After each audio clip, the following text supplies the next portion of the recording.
The views and opinions expressed on this program are not necessarily those of this station, JVC Broadcasting Management, or its sponsors.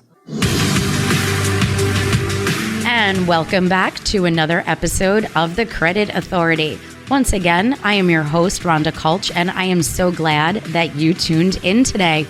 We always want to start by thanking our sponsors, so thank you so much to Equity First.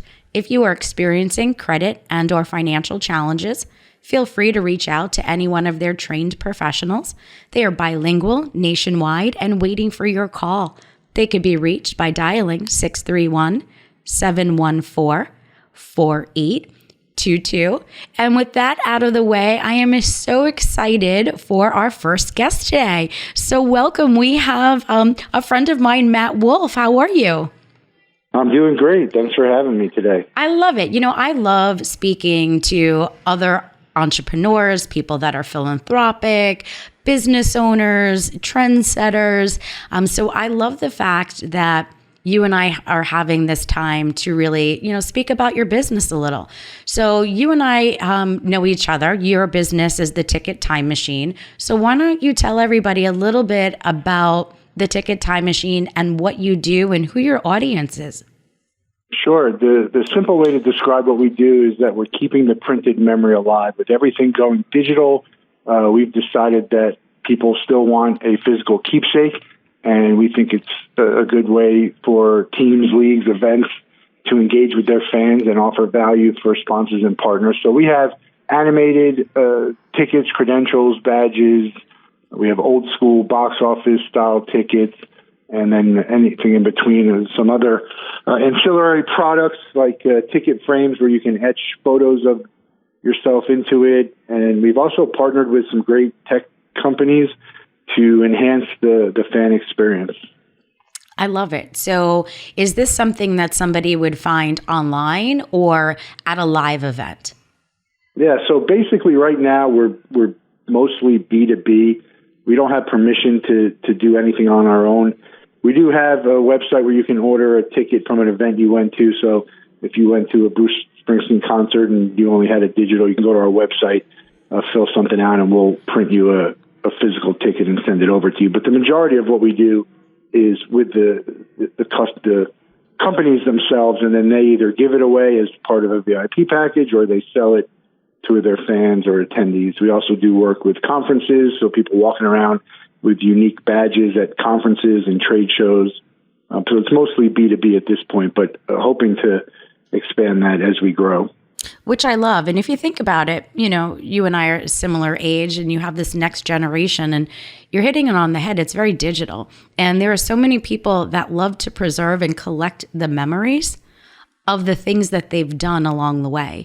There's nothing better than having that physical, tangible, hard copy, right? Especially if it was an experience. So when you're working with the B2B and you're producing this information, give us an idea of what something like that may cost. So generally speaking, are you asking what we charge them or what they charge the fans? I can speak to both. Sure. Animated products are going to retail for $10 to $12. You see some commemorative tickets out there for $15 or $20. I think that's probably too high for the product, but it's not up to me on what they sell it for. And also the products that they have out there are just a piece of flimsy paper with not a whole lot to it.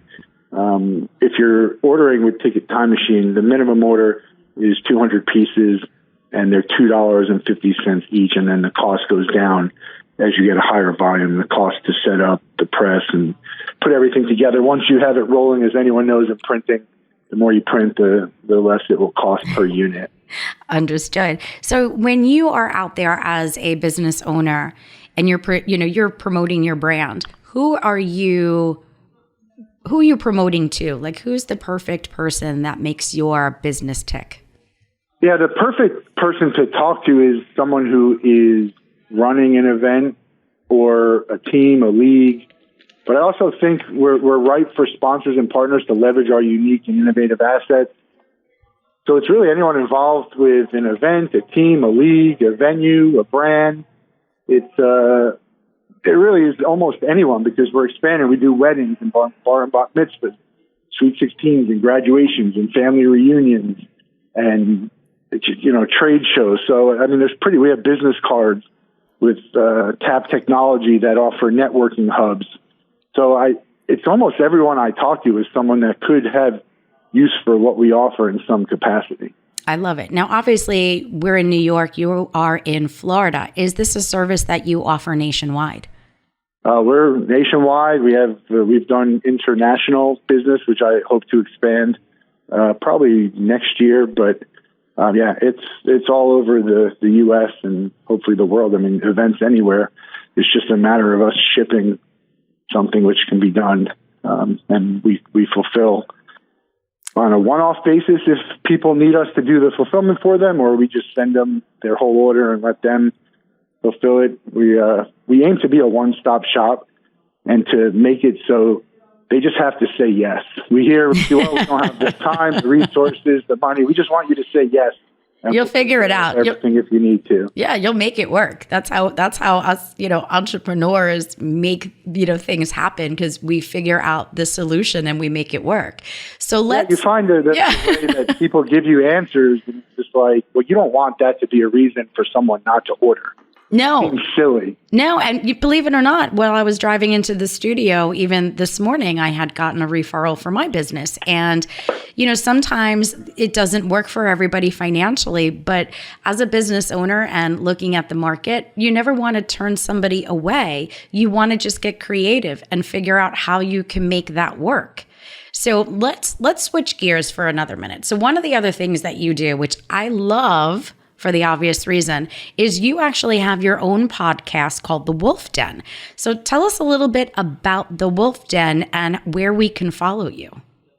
Yeah, I call it more of a show than a podcast, but The Wolff Den started because everyone was telling me I got to do LinkedIn Live. So I was getting through the process of doing that, and they said that you have to actually use a service to do it. And as I'm learning about StreamYard, which was what my friend was using, I said, well, I might as well just do a show and just bring people on and talk to them rather than me just record myself talking, which I don't think people are going to find that interesting if I'm doing it every day or, a couple of times a week. Sure. So I just started out. I was doing it once a day, and then I was doing it twice a week, and then 3 times, and then 4 times a week. And then I got to, it was just crazy how fast I got to episode 100 and then 150 and then 200. And it's essentially just a casual conversation that is live and unedited. It's unscripted. And there's no rhyme or reason for who we bring on. I try and talk to people who I think are relevant to Ticking Time Machine, but we've had doctors and magicians and Olympians and Hall of Famers and you name it, we've had it. Charities and trauma victims. Inspirational people. So it's just bring someone on, have a conversation, try and get, beneath the surface of the normal questions and conversations that they might have. And, tough but fair.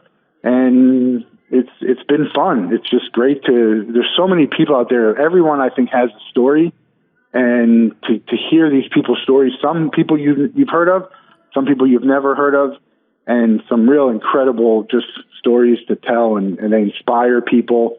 And it's a good platform to get to a different audience who doesn't know you. And even the people who do know you, I aim to have the type of conversation that you'll hear new things and not just the same, talking points that a lot of people have when they go on these types of programs. I deal with that myself. I call it poking the bear. So there are those times where I have, especially as you know, I do a lot of red carpet events. And there are times where I'm invited to interview a celebrity, and I have to almost preference ahead of time. I'm not here to ask you about A, B, and C. That's what the other 99 people behind me are going to ask you, because it's very methodical. I actually want to poke the bear and make you think about what your response is going to be to the question that I asked you, right? And you want it to be relevant, but you want it to also sometimes be edgy. Otherwise, people won't tune in. Not that you want it to be controversial or you don't want to be viewed as aggressive or inappropriate, but there are those times that, especially when you're hosting, you realize that you really want to uncover specific information, right? That's the goal for me. When I hear that's a great question, or I've never been asked that before. Yeah, it's a home run. Those are great. And I don't need people to agree with me all the time. I like when someone, disagrees with me. We have a conversation, and that's what it's all about, moving the conversation forward and talking about interesting things, because there's so much that we need to talk about that we just don't for whatever reason, whether it's, taboo or controversial. Yeah. People don't want to take a stand. People are afraid of what they are going to say.